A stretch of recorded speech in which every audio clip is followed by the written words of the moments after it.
had a lot of work with him over several years, but via his support, communication support, and a caseworker from Cornwall Council.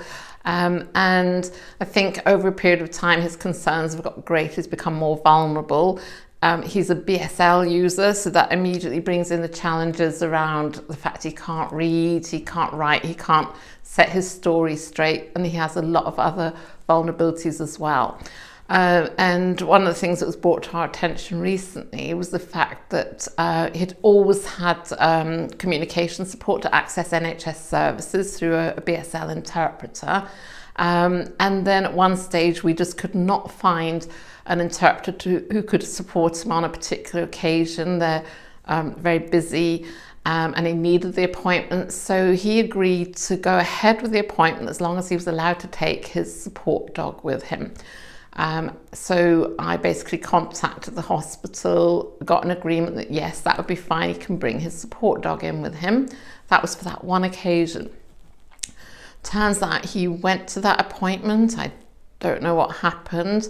Next time round, we became aware that he had got another appointment to go to the hospital, same department, but they hadn't booked him the interpreter that he would always have.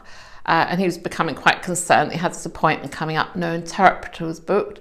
So I contacted Treliske and I said, I don't understand, he always has an interpreter. Why has he suddenly not had a request come through for an interpreter? And I was told, well, the last time he brought his support dog with him. So I said, well, I'm sorry, but when did his dog learn to sign for him or speak and hear and be able to share the communication? I didn't get a response from that. It just threw up that immediate, like, wow, there are some serious misunderstandings about deaf people if they think the support dog is able to help this profoundly deaf BSL user to understand what is going on. And so that's kind of like the tip of the iceberg of misunderstandings. Now this same gentleman, unfortunately, has always had some support, like a caseworker through the council, and that service has now been withdrawn from him. So going forward, there are even greater challenges for him because he received a letter to say that he would no longer be able to expect the support worker.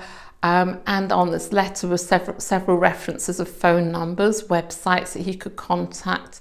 So the point being that this gentleman received a letter that he cannot read.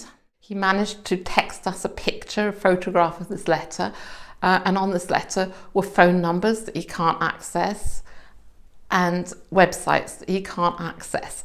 And so that just kind of like added to his whole challenge in life. He's a deaf person who cannot access services, full stop, who needs a great deal of support. I think more understanding of his needs, where he's coming from, his history, looking at his notes and seeing that he's always been deaf, will always be deaf, nothing's going to improve for him. That would be the biggest move forward, is just have the conversation with the deaf people. This is what's not happening. Nobody's having the conversation directly with deaf people. It's all coming from elsewhere, from the deaf centre or through us, but not from the actual deaf people.